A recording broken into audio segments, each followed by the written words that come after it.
Welcome, ladies and gentlemen, to another show of Coast to Coast Outdoors. Today on the show, we have Derek West. Derek West is an Ultra 4 racer. I'm gonna throw it into him so he could introduce himself and then introduce his social media links. Remember, all the time it'll be at the bottom of the YouTube description, and if you click on the picture on iTunes, you'll be able to get all the social media links for him. I'd like to thank Derek West for coming on. Congratulations on the first place win at the Badlands Race, and we're going to talk a little bit about that, his car, and a couple other things. So, Derek, you want to introduce yourself? Yeah, well, thanks for having me on. My name's Derek West. I drive the number 20 Jimmy's Nitto car in the Ultra 4 circuit. I'm from Springfield, Missouri. I've been doing this for quite a long time, and really love the sport, and as a hobby, as professional racing. Just I was going to say, my social media, do you want me to mention that, is on Facebook. I think you can find me under Derek West Racing. I have an athlete page there. Instagram, I'm just Derek West 20. I try to do lots of updates there for when I'm building, when I'm prepping. We try to do stuff, updates during our racing, try and keep content there to keep people engaged, and good stuff out there. All right. Sounds good. For those of you who don't know Derek West has been a long-time racer in the Ultra 4 series. He's got a solid axle car, one of the few that has a solid axle car, and is consistently on the top of the podium there, and is an awesome competitor. I've followed him for quite a while, and I'm excited to have him on here.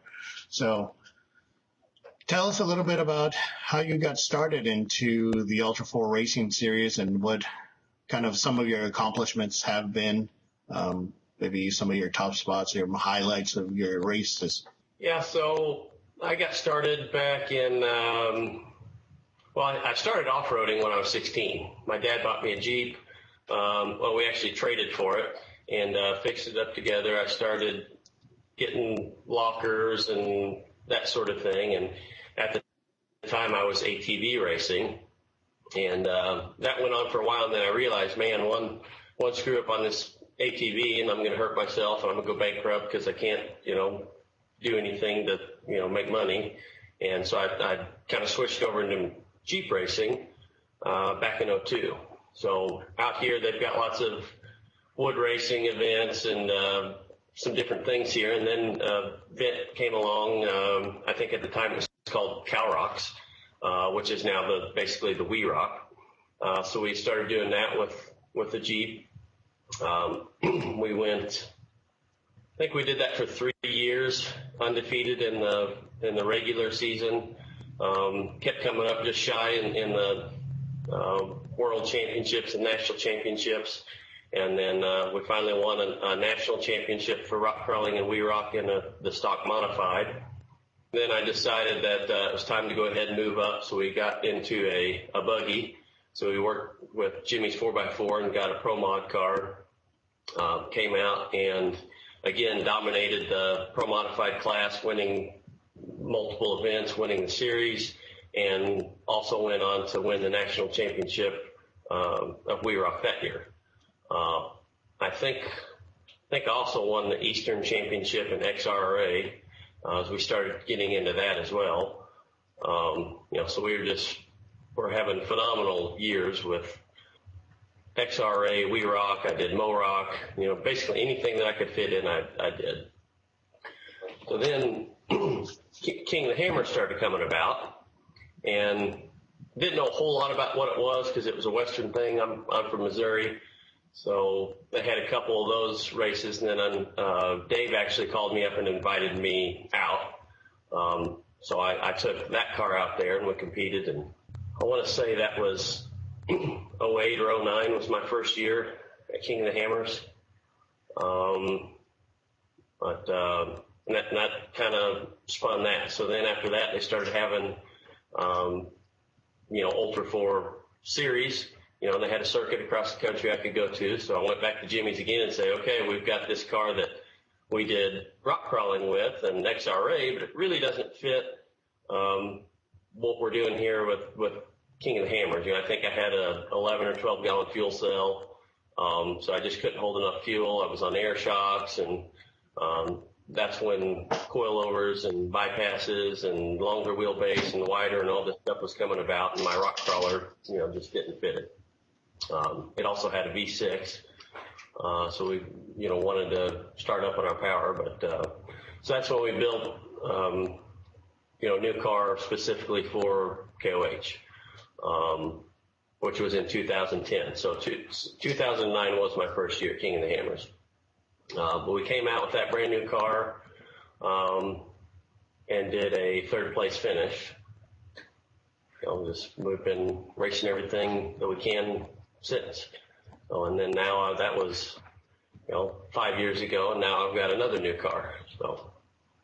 So tell us about your new car. For those of you who aren't familiar, like I said earlier, he has a solid axle car, but tell some of the specs on the car and what you got on there, and what do you think it makes a difference to everybody else?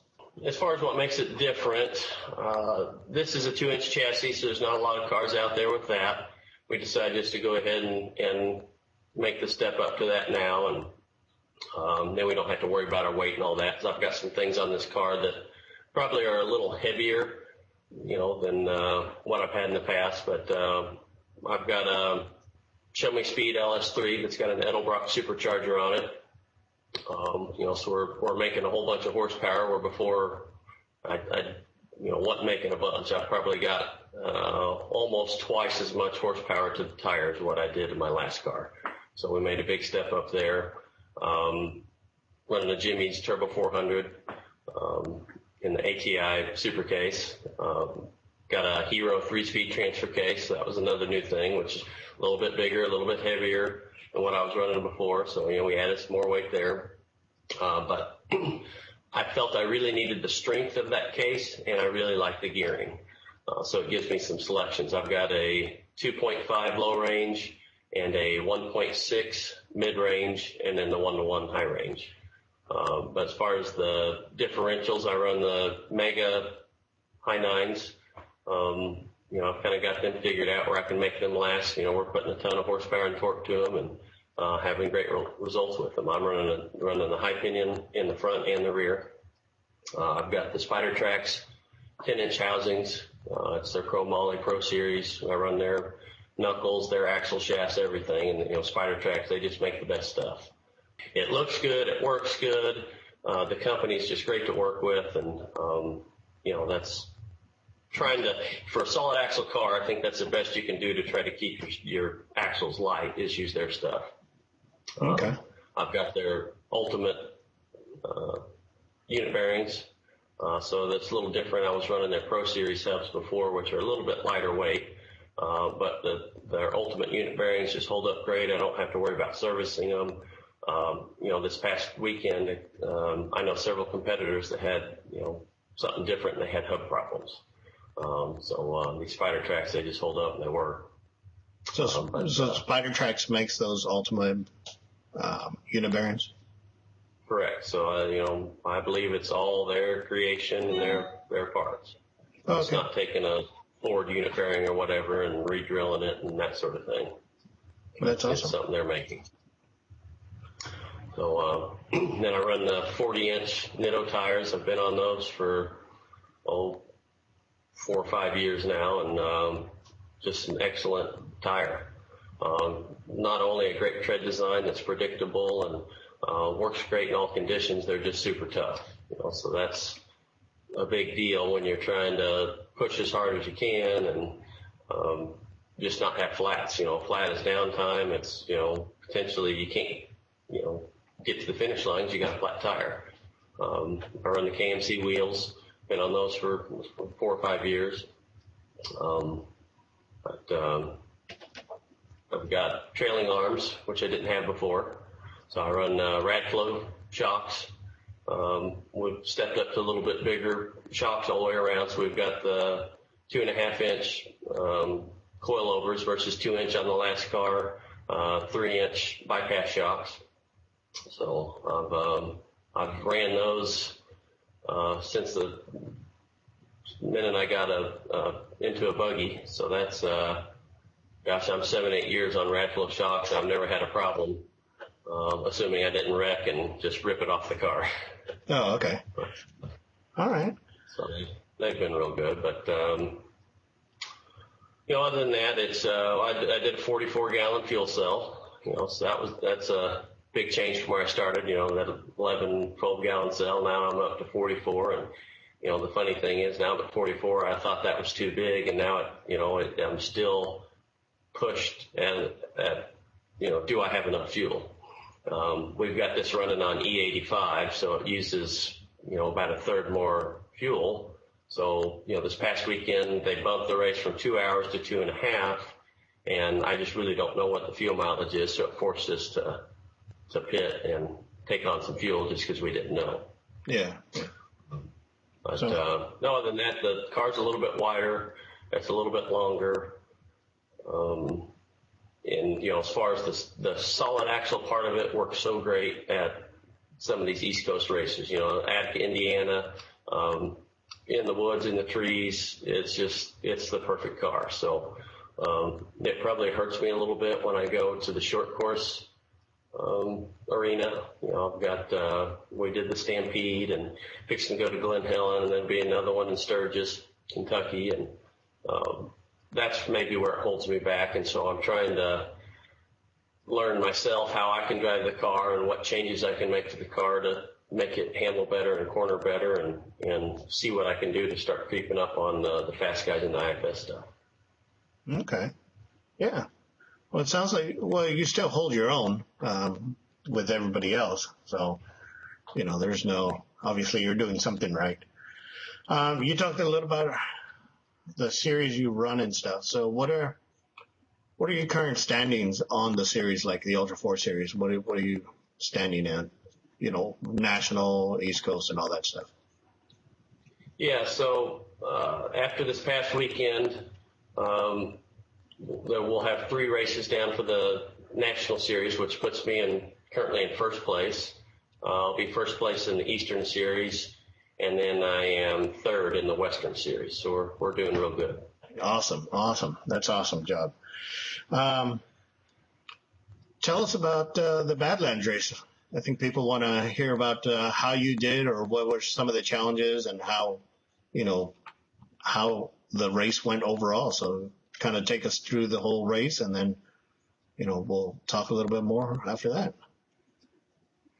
Yeah, so the Badlands Race was, it's always a tough race. I've raced there for years and I knew it as a hot dust bowl. And the past 3 or 4 years or whatever in the Ultra 4, it's just been a mud bog. So, it rains there. There's holes there that I think just hold water all the time. They've got us driving through a creek. Well, we've had so much rain that the creek turned into more of a river. So it's just tough conditions. But, the Badlands is a great place. They have everything. They've got sand dunes. They've got a rock quarry that's got hard rock climbs. They've got the mud. They've got whoops, dirt roads, jumps, and then they throw in, some man-made stuff for the spectators, and they put the log jam in it, and of course it rained in there, and it was just an absolute muddy mess. But that race, last year I went into it with a little bit different mindset than this year. This year, I qualified first. I really wanted to do that, so we had a great qualifying and set the pole. So off the line, I decided I wanted to keep the lead, but I wanted to run a good conservative pace. So, really starting the race, I would prefer to have been in third or fourth place instead of having a bunch of guys, coming up my rear and being worried about them. But, some of the water holes, they've got 15 water holes right off the start that, are just big holes, and you go hit those, and you can just feel the pressure coming up underneath your seat, and it's blowing in every crack and crevice in the car, and it's trying to drown it out. Your plug wires, the intake, all this stuff is vulnerable. So and I didn't know what this new car would do. My old car, I could bomb it and it was bulletproof, as far as that went. This car with the supercharger, we have a forward-facing intake, which, was a major problem. You just can't have that at this race. So we had to fab up an intake ahead of the race. And I was trying to get some parts to do that. We were going to make this nice thing out of aluminum and all that. But it's so tight in there, and I wasn't for sure what was going to work. So I had a bunch of parts coming. Well, I couldn't get them quick enough. And it sounds funny. I've had this car built for a while. I should have had this handle, but it always comes down to the wire. So next thing you know, we're at Lowe's. We're picking up 4-inch PVC pipe and figuring out how to do our intake ducting, and that's what we used. As hillbilly as that sounds, that it worked. It worked great. And if I hadn't have done that, there's no way we could have did as good as we did. But so I just went into an easy pace, so I would get it where I could, and then any of the water stuff, I just slowed way down and took my time. And after the first lap, we had I think a 3-minute lead or something, and so I just kind of kept the same pace. And then the next lap, we had a 7-minute lead, and from there, we were just kind of cruising around. There's no reason to push it, so we just kind of backed it off and drove around. And before you know it, we had almost a lap lead, and so then it was just survival, just driving around making laps until the time goes out, and not breaking the car. And that's hard to do sometimes. Yeah. So I think you had 12 laps, and second place had 10 laps. So I think you left everybody twice. So what was what did the course look like? Did you have to pass a lot of broken cars? How was the competitors and all that stuff? How was that? Yeah, I mean, there was all kinds of lap traffic. I saw multiple cars multiple times as we're going around the course. The guys that break in general are pretty good about getting off the course and out of the way. But, at any Ultra 4 race, I always figure half of them are going to break and be done. Half of the other half are going to break and maybe fix it and come back on. And then you've got, basically 25% that's just going to run the full race. And that's, probably pretty close to what happened. But there was the rock climb in the rock quarry, which would get backed up. They had Gene Mooneyham there directing it, and they did an excellent job. So I've never been to an Ultra 4 race that had a bottleneck situation where they have done as good as what they did at Attica. Gene would give them 2 shots, and if they couldn't make them, he'd put it in the winch line. So, I'd pull up there, and there could be a couple cars in front of me, and very quickly, if, things parted and I could get up there and do my thing. So, and out of our 12 laps, we had, we one-shotted it 11 times. There's one time that that we missed and had to back up and hit it again. There, and then they had some man-made rocks in the front section in the bowl where people could watch, and that was, pretty congested. You come in there and there'd be 2 cars stuck, and they had a track loader and they were pulling cars out with it. And I actually got stuck in there once. I was trying to pass, and so we had to winch out of there. Actually, another Ultra 4 co-driver, actually it was, winched us out of that. So I sure appreciated that. On those rocks, you can get in there and flail around, you can break something. So I just, we got stuck. I said, let's just pull cable. It's not worth trying to push it. And so that was the only hiccup really we had at all was that. It was a pretty quick one.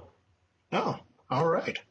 So that puts you in first place. That was your first place win. Was that your first place win for this year?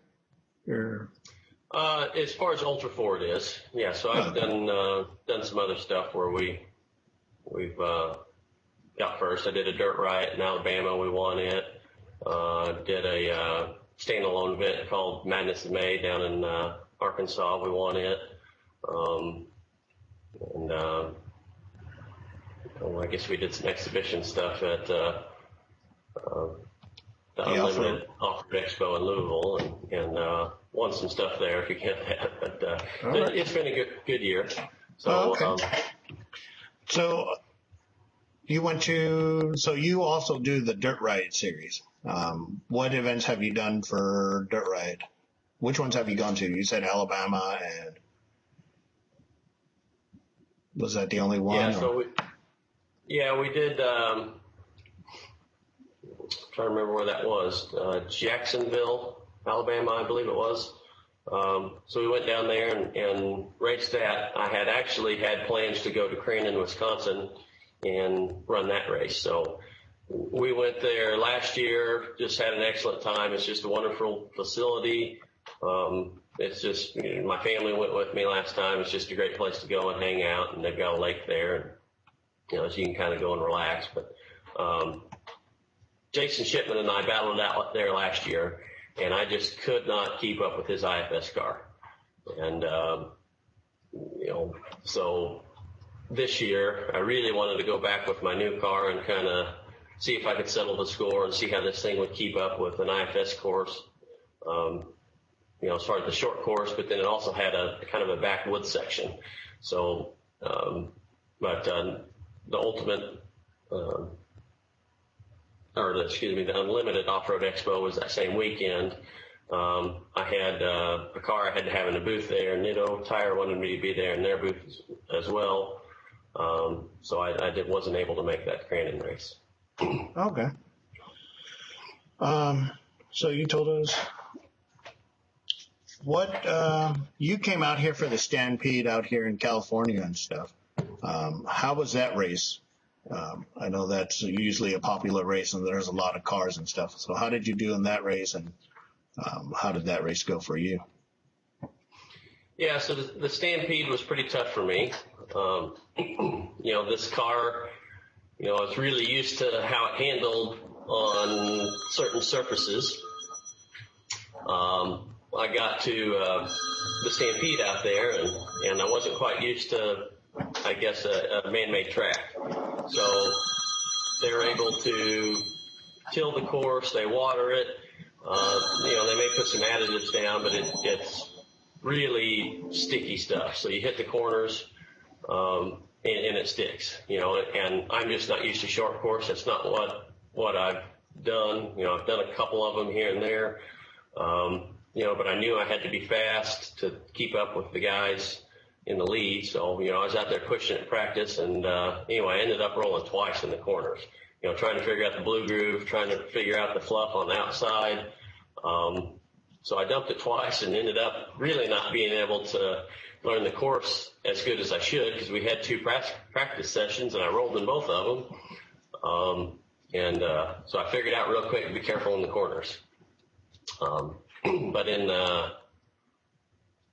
trying to think of what they call the heats, but they basically had their first heat, and so I took second in it. Shannon won it, and that put me into the main. So from there we went into the main.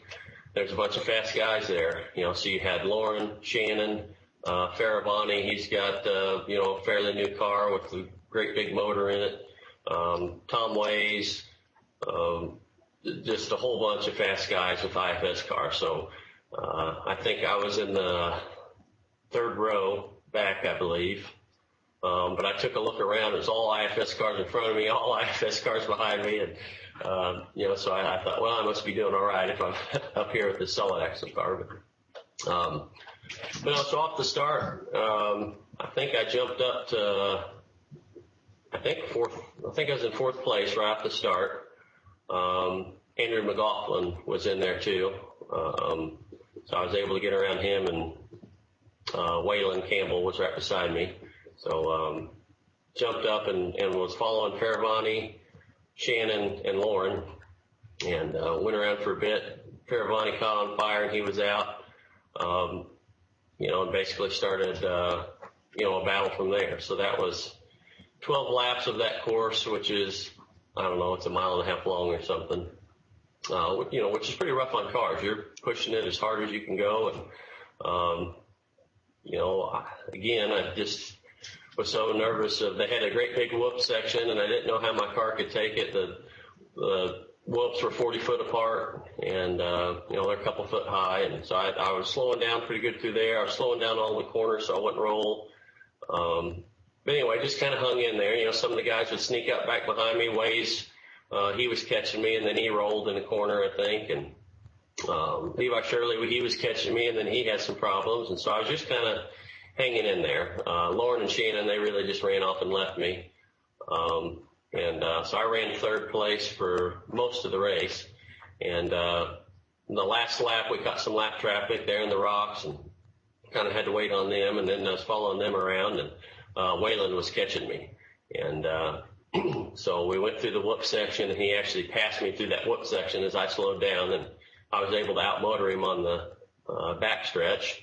And I kind of took the line that I thought he would take on the corner, and he took something different, and he came on my inside, and that's where I made a big mistake. I went back to his inside, and I should have held my line. I just wasn't thinking, and so as we come into the last corner, I'm on his outside, and so there was just no way I could get around him, and he beat me by, just basically a split second, which put me in fourth place. So, it was a great learning experience.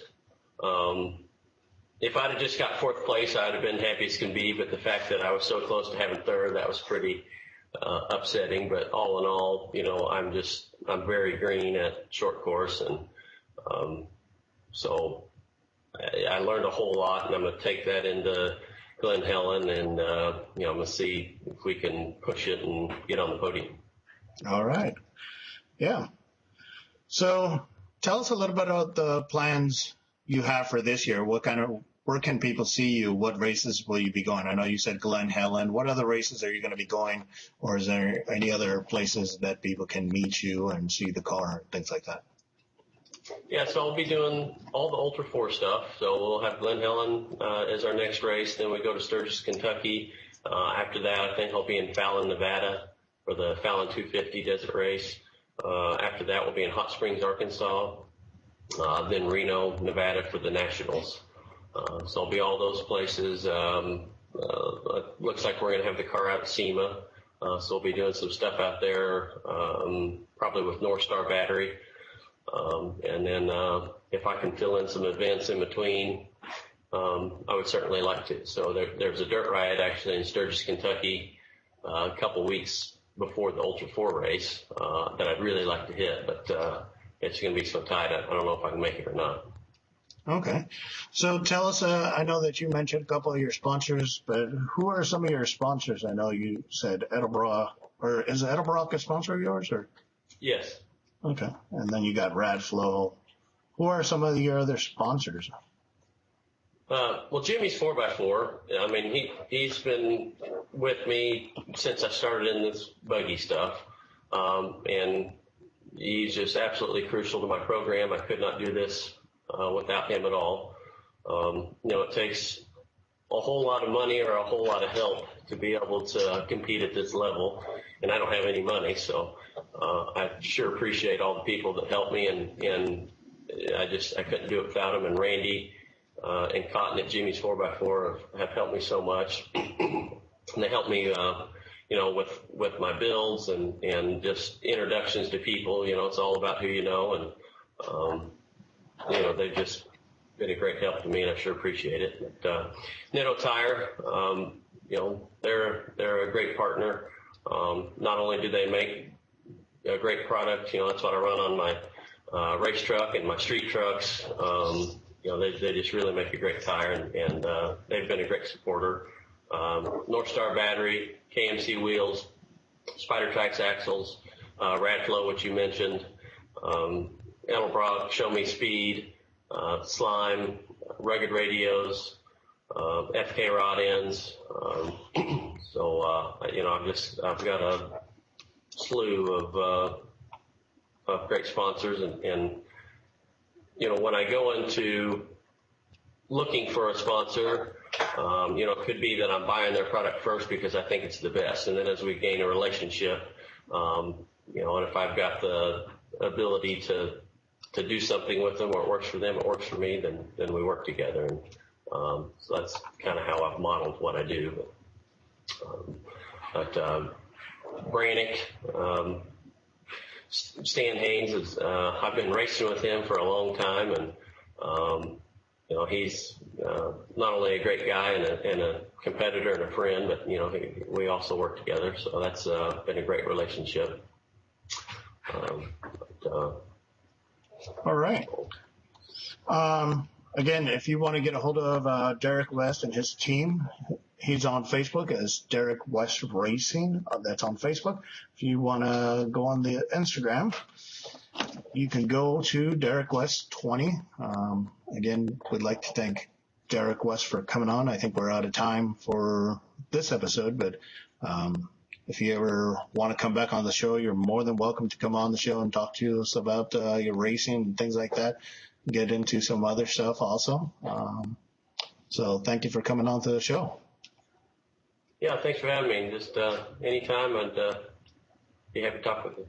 All right. So, ladies and gentlemen, again, if you watched the whole thing, so down at the bottom is going to be little links where I think we're going to try and put up a video link to some of his races.